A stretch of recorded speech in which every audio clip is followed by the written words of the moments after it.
Voici une question dont la réponse pourra transformer votre vie. Comment pouvons-nous savoir si nous avons une foi réelle? La parole de Dieu va nous répondre bien clairement aujourd'hui même à l'émission À travers la Bible.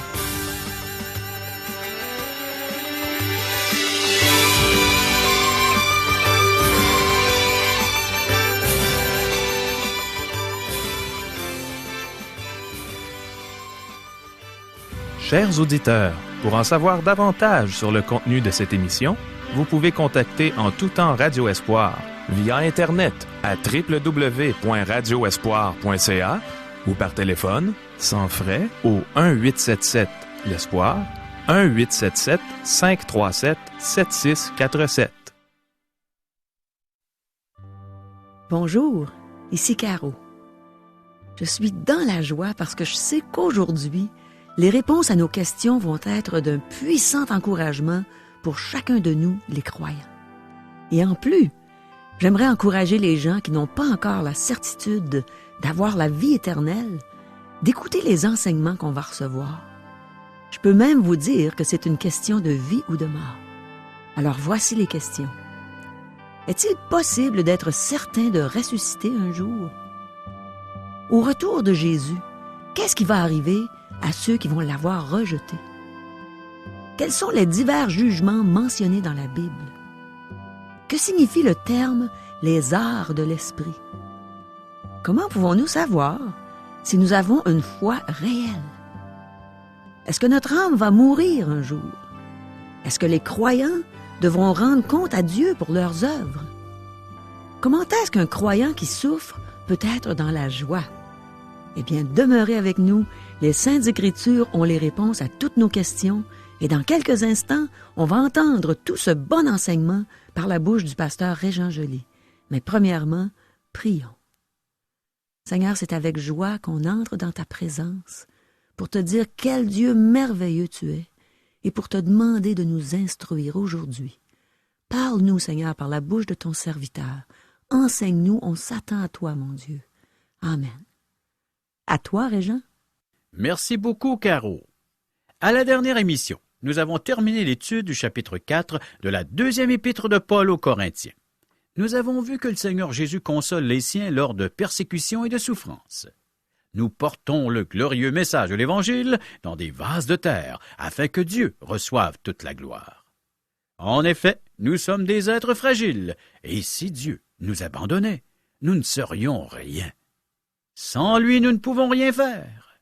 C'est lorsque nous sommes conscients de notre faiblesse que nous nous accrochons à lui et que nous devenons forts. En fait, c'est lui qui combat pour nous.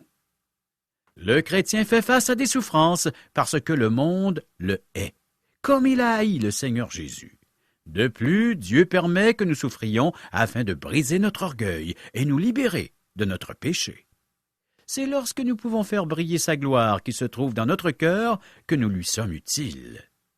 Les afflictions que nous éprouvons sur terre ne sont rien comparées au poids de la gloire éternelle.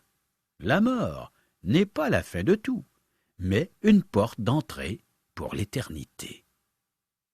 Dans cette section, nous avons vu que Dieu nous console par le ministère de Jésus-Christ, et il nous console lorsque nous souffrons pour son Fils. Aujourd'hui, nous allons voir que le Dieu nous réconforte lorsque nous faisons face au martyre pour notre foi. Chers amis, débutons cette lecture de 2 Corinthiens chapitre 5, verset 1er. Nous savons, en effet, que si cette tente où nous habitons sur la terre est détruite, nous avons dans le ciel un édifice qui est l'ouvrage de Dieu, une demeure éternelle qui n'a pas été faite de main d'homme.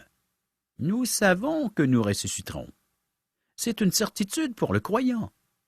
Je tiens à ce que vous remarquiez ce que Paul dit dans ce verset. Nous savons. Il ne dit pas « nous espérons », nous nous attendons à ce que, ou encore nous croyons. En effet, que si cette tente où nous habitons sur la terre est détruite, nous avons dans le ciel un édifice qui est l'ouvrage de Dieu, une demeure éternelle qui n'a pas été faite de main d'homme. Quelle assurance! Oui, Paul parle avec assurance. Nous savons. Il sait parce que l'Esprit le lui a révélé hors de tout doute. Le mot grec pour tente est sken, c'est le mot que la Septante, la traduction grecque de l'Ancien Testament, utilise pour traduire le mot hébreu, utilisé pour le tabernacle dans le désert. Dans le désert, le tabernacle était une tente, une structure peu solide. Paul parle du nouveau corps que nous aurons après la résurrection. Dans le chapitre précédent, Paul a parlé de l'homme extérieur et de l'homme intérieur. L'homme extérieur dépérit, mais l'homme intérieur se renouvelle de jour en jour. De nombreuses personnes ne comprennent pas cela. Un auditeur a dit au pasteur J. Vernon McGee, l'auteur de nos textes, que la Bible est pleine de contradictions, et il affirmait pouvoir le démontrer. « Tu parles de un tel qui est auprès du Seigneur, dit l'homme, et ensuite tu parles de la résurrection de notre corps, mais cette résurrection se fait sur terre. Ça, c'est une contradiction. » Cet homme n'avait pas compris. Le corps est enseveli, mais l'âme, l'essence de la personne, est avec le Seigneur, si l'individu est un croyant, bien entendu. Notre corps est temporaire, chers amis. Nous voyons les choses temporelles. Peut-être m'avez-vous vu, peut-être ne m'avez-vous jamais rencontré. Certaines personnes qui m'ont entendu à la radio viennent me voir à un déjeuner de l'espoir. Mais lorsque ces personnes me rencontrent, elles ne me voient pas vraiment. Elles ne voient que la tente dans laquelle je vis, soit mon corps. Et nos tentes dépérissent, chers amis, avec le temps. Elles perdent leur vigueur. Salomon décrit une personne âgée dans l'Ecclésiaste. Temps où les gardiens de la maison tremblent, où les hommes forts se courbent, où celles qui moulent s'arrêtent parce qu'elles sont diminuées, où ceux qui regardent par les fenêtres sont obscurcis, où les 2 battants de la porte se ferment sur la rue quand s'abaisse le bruit de la meule, où l'on se lève au chant de l'oiseau, où s'affaiblissent toutes les filles du champ. Ecclésiaste chapitre 12, versets 5 et 6. Les gardiens de la maison sont les jambes, les hommes forts les épaules, les yeux regardent par la fenêtre, c'est-à-dire que notre vue baisse en vieillissant. Je vous parle avec l'aide de lunettes, chers amis. J'ai besoin de cette paire de lunettes pour voir plus clair, pour voir ces quelques mots qui sont écrits devant moi. Le bruit de la meule s'abaisse parce que l'ouïe n'est plus ce qu'elle était. Ce verset décrit le vieillissement du corps humain, de l'homme extérieur. Les choses que nous voyons sont temporaires. Dieu est esprit. Ensuite, il y a l'homme intérieur, c'est l'homme spirituel. Nous comprenons difficilement que Dieu est une personne, mais Dieu n'est pas un être physique ou matériel. Dieu est esprit. Dieu est esprit, et il faut que ceux qui l'adorent l'adorent en esprit et en vérité. Jean chapitre 4, verset 24. Certaines personnes affirment ne pas aimer vieillir, mais en fait, chaque année qui passe nous rapproche du Seigneur. Nous le verrons un jour. Nous verrons son visage glorieux si nous sommes croyants. Nous verrons celui qui nous a aimés et qui a donné sa vie en rançon pour nous. Je me réjouis de l'idée de voir le Seigneur un jour et d'être avec lui pour l'éternité. Notre tente, notre homme extérieur vieillit. Écoutez ce que l'apôtre Paul avait à dire à ce sujet dans Philippiens, chapitre 1er, versets 20 à 23. « Selon ma ferme attente et mon espérance, je n'aurai honte de rien. Mais maintenant, comme toujours, Christ sera glorifié dans mon corps avec une pleine assurance, soit par ma vie, soit par ma mort. Car Christ est ma vie, et mourir m'est un gain. Mais s'il est utile pour mon œuvre que je vive dans la chair, je ne saurais dire ce que je dois préférer. Je suis pressé des 2 côtés. J'ai le désir de m'en aller et d'être avec Christ, ce qui est de beaucoup le meilleur. Mais à cause de vous, il est plus nécessaire que je demeure dans la chair. » Un jour, quelqu'un demanda au président Adams comment il se sentait alors qu'il était devenu âgé. Il répondit, « Je vais bien. La vieille demeure dans laquelle j'habite devient branlante. Les bardeaux se détachent du toit et les fondements s'effritent. Mais M. Adams se porte bien, merci. » Mes amis, une tente éternelle nous attend au ciel. Notre corps est semé, corps naturel, mais il ressuscitera corps spirituel. Dieu nous donnera un nouveau corps au ciel. Avez-vous cette espérance? Elle vient de Dieu. Elle est dans la Bible. 2 Corinthiens chapitre 5, versets 2 et 3. Aussi, nous gémissons dans cette tente, désirant revêtir notre domicile céleste. Si du moins nous sommes trouvés vêtus et non pas nus. Gémissez-vous dans votre tente alors que vous montez ou descendez les escaliers? C'est très biblique de le faire. Dans quelques années, j'aurai aussi le privilège de gémir dans ma vieille tente, si Dieu le permet. Moi aussi, je vieillis, chers amis. Sérieusement, un jour le Seigneur reviendra, et les siens s'élèveront à sa rencontre. Nous nous tiendrons tous devant lui un jour. Dans quel état nous tiendrons-nous devant lui? Serons-nous revêtus de sa justice, ou serons-nous nus? Serez-vous revêtus de la justice du Seigneur lors de son retour? Tous ne seront pas revêtus de la justice du Seigneur Jésus lorsqu'ils ressusciteront. Jésus notre Seigneur a été livré pour nos offenses et est ressuscité pour notre justification, nous dit l'Épître aux Romains, chapitre 4, verset 25. Sa justice est portée sur notre compte. Cependant, certaines personnes rejettent la justice que le Seigneur Jésus leur offre. Ces personnes rejettent le Seigneur Jésus. Donc, il y aura une résurrection des justes et des injustes. Paul en parle dans Actes chapitre 24, verset 15, qu'il y aura une résurrection des justes et des injustes. Jésus affirme la même chose dans l'Évangile de Jean chapitre 5, verset 29. Ceux qui auront fait le bien ressusciteront pour la vie, mais ceux qui auront fait le mal ressusciteront pour le jugement. Mes amis, un jour, vous vous tiendrez en présence de Dieu. Serez-vous revêtus de la justice du Seigneur Jésus? Êtes-vous acceptés dans le bien-aimé? Vous savez, il y a plusieurs jugements. C'est un bon moment pour mentionner que la Bible n'enseigne pas qu'il y aura un seul jugement, mais plusieurs jugements. Premièrement, il y a eu un premier jugement alors que le Seigneur Jésus a porté la peine de nos péchés à la croix. C'est parce que Jésus a pris sur lui notre condamnation qu'il a pu dire « En vérité, je vous le dis. Celui qui écoute ma parole et qui croit celui qui m'a envoyé a la vie éternelle, et ne vient point en jugement, mais il est passé de la mort à la vie. » Jean chapitre 5, verset 24.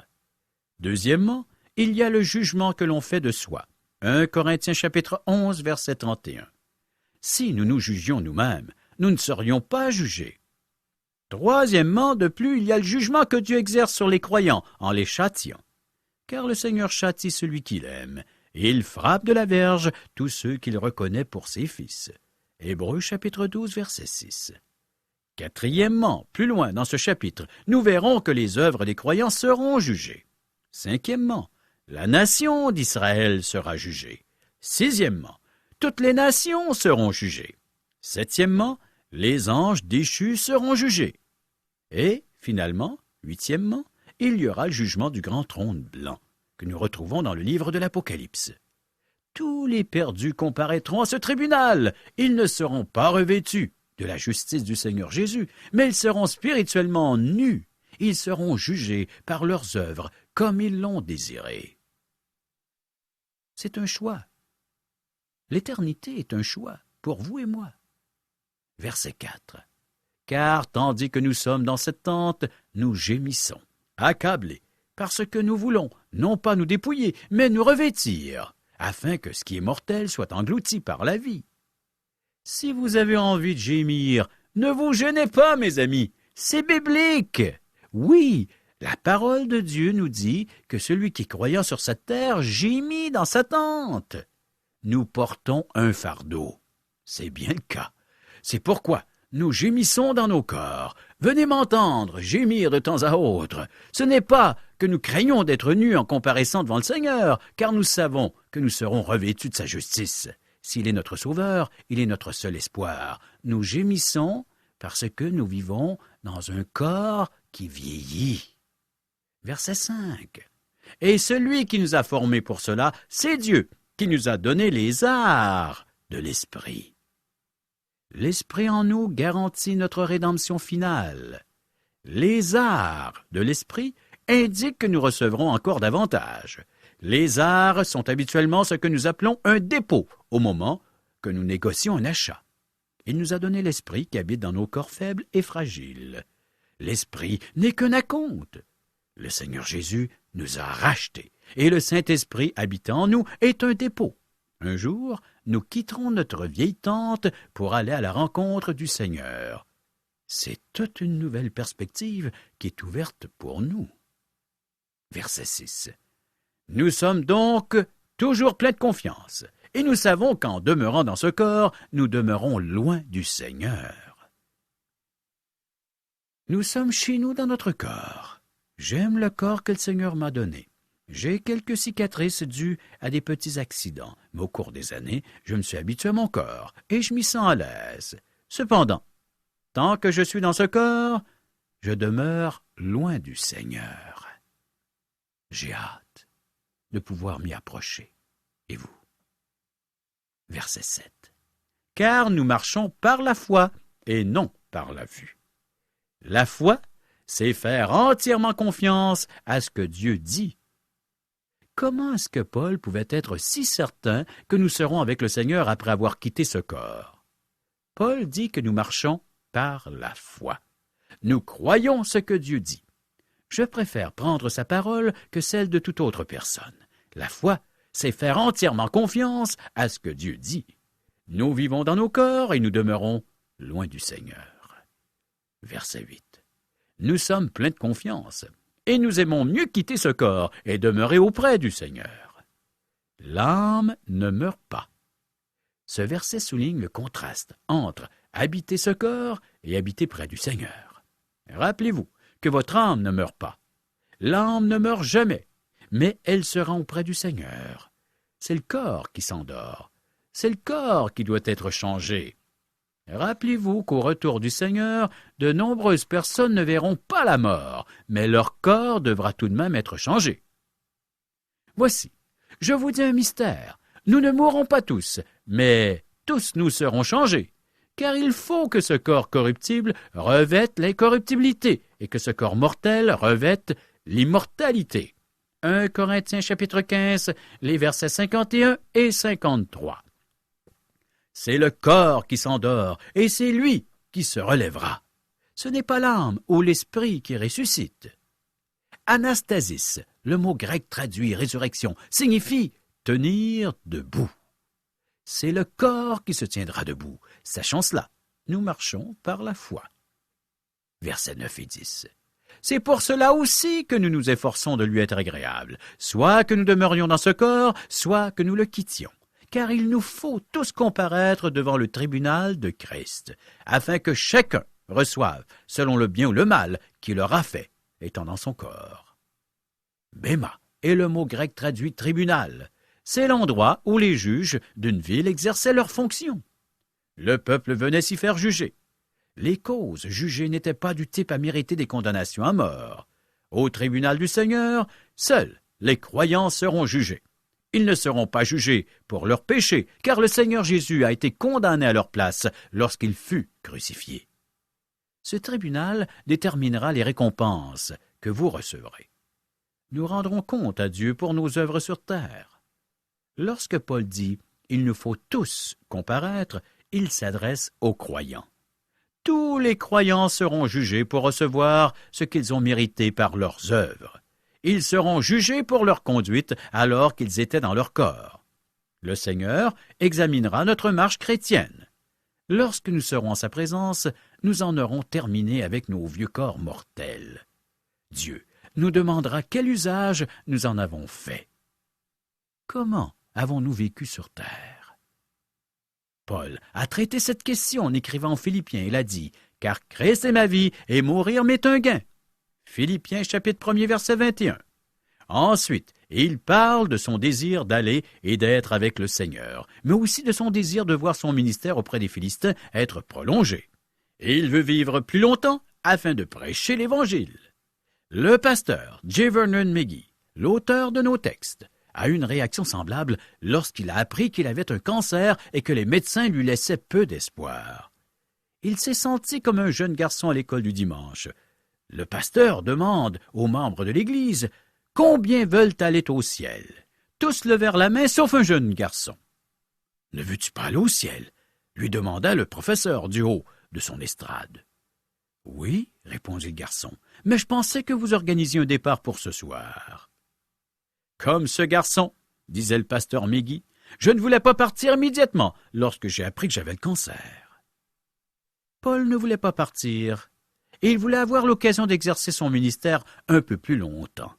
Et il voulait glorifier le Seigneur dans son corps afin d'être reçu par lui et recevoir une récompense.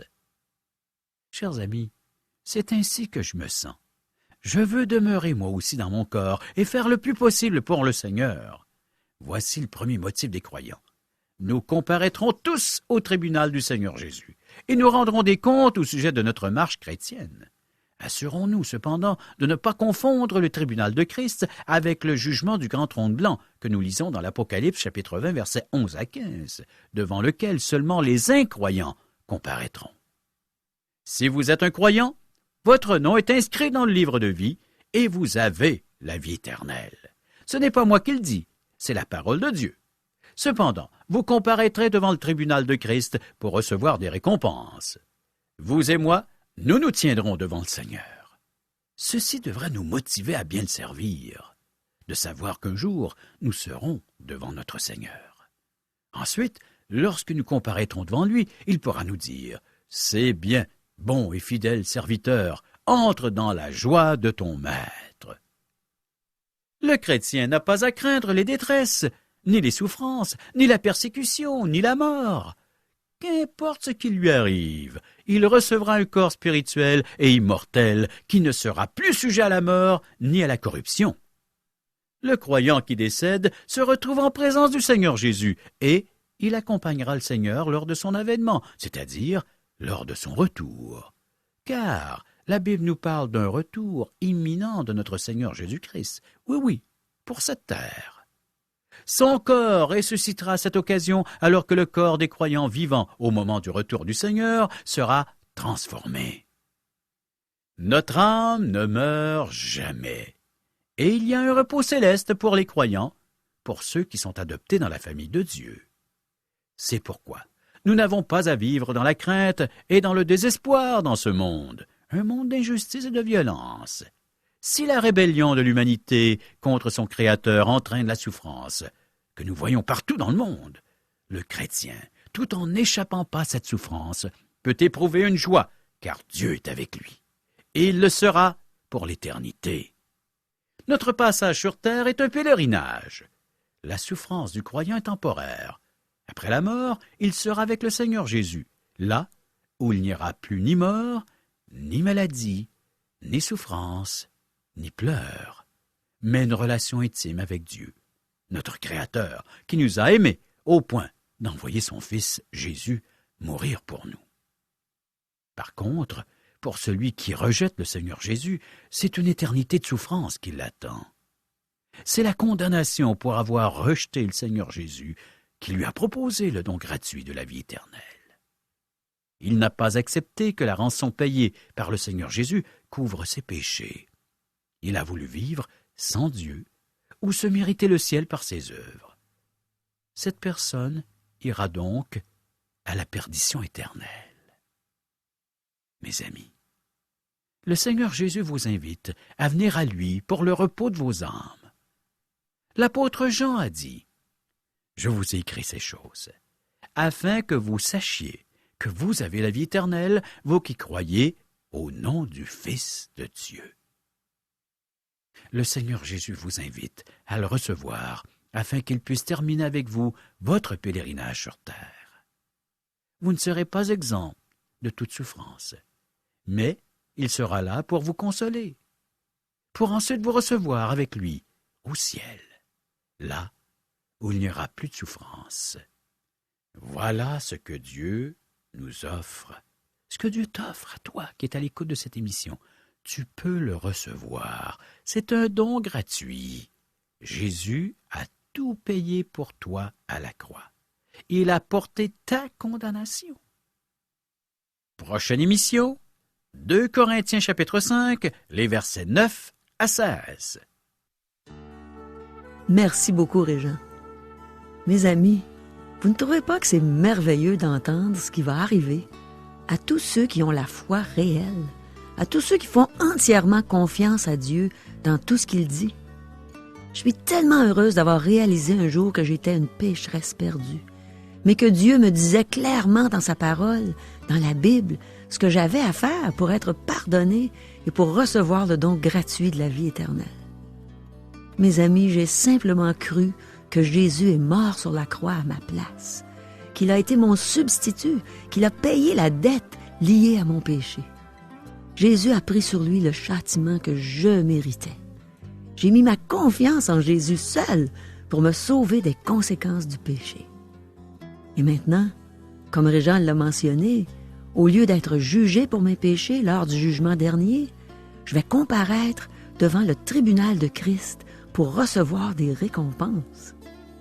Et comme tous les autres croyants, je veux l'entendre dire ce qu'il a cité dans la parabole des talents, dans l'évangile de Matthieu, au chapitre 25, verset 21. « C'est bien, bon et fidèle serviteur. Tu as été fidèle en peu de choses, je te confierai beaucoup. Entre dans la joie de ton maître. » Mon ami, si je peux dire ceci avec autant de certitude, c'est que j'ai été sauvé par Jésus, en plaçant ma foi en lui seul. Et si tu es de ceux qui croient qu'on peut être sauvé en faisant toutes sortes de bonnes œuvres, je t'invite à écouter ce que Paul nous a dit dans le 2e chapitre de son épître aux Éphésiens, des versets 8 à 10. Il dit « C'est par la grâce que vous êtes sauvés, par le moyen de la foi. Et cela ne dépend pas de vous, c'est le don de Dieu. Ce n'est point par les œuvres, afin que personne ne se glorifie. Car nous sommes son ouvrage, ayant été créés pour de bonnes œuvres, que Dieu a préparées d'avance, afin que nous les pratiquions. » Alors, mon ami, si on comprend bien l'enseignement qu'on a reçu de la parole de Dieu aujourd'hui, ou bien on refuse le don gratuit de la vie éternelle pour attendre le jugement dernier et la condamnation pour nos péchés, ou bien on accepte ce beau cadeau que Dieu nous offre, celui qui a été payé en entier quand Jésus est mort sur la croix pour payer la dette de nos péchés. Et si tu veux recevoir ce cadeau en ce moment, tu n'attendras pas le jugement dernier, mais tu attendras de passer devant le tribunal de Christ pour recevoir tes récompenses. Et tu vivras éternellement dans la présence de notre merveilleux Sauveur et Seigneur. Mon ami, n'aimerais-tu pas entendre ce que Jésus veut te dire? C'est bien, bon et fidèle serviteur, entre dans la joie de ton maître. Ne tarde pas. Jésus se tient à la porte de ton cœur et il frappe. Ouvre la porte pendant qu'il est encore temps de le faire. Tu ne sais pas si tu vivras demain. C'est aujourd'hui le jour du salut. Repens-toi, détourne-toi de ta vie de péché et demande pardon à Dieu. Demande à Jésus de te sauver, de te donner la vie éternelle. C'est pour toi qu'il est mort sur cette croix. Chers amis, nous vous invitons à correspondre avec nous afin de recevoir un cours Parole par poste. Qu'est-ce qu'on apprend, Régent, dans des études bibliques par correspondance? Dans la série radiophonique à travers la Bible, on a vu au tout début de la série qu'il y avait différentes façons d'étudier la Bible. Celle-ci est par thème. Les gens pourront y découvrir le thème de l'amour, qui est Dieu, qui est la personne de Jésus-Christ, comment faire pour aller au ciel. Ça a vraiment l'air intéressant. Aimerais-tu nous en dire un peu plus long? Tous les thèmes, les grandes questions que les gens se posent, sont répondus à travers la Bible. Les gens n'ont qu'à nous demander le petit fascicule, quelques pages, et remplir le questionnaire. Alors on n'a pas besoin d'autres livres? La Bible. Uniquement la Bible et ce petit fascicule que l'on remplit, et on le renvoie à l'adresse qui sera inscrite sur ce petit fascicule. Pour en faire la correction, parce que les gens pourront suivre cette série. Ah, c'est pas compliqué. Très simple. J'ai vraiment le goût de m'inscrire. Et pour le faire, voici nos coordonnées au téléphone. 1-877-L'ESPOIR ou 1-877-537-7647. Et on a une adresse courriel. www.radioespoir.ca. Adresse postale. Radio Espoir, casier postal 34 143, Charlesbourg, Québec, G1G 6P2. Au revoir. À demain.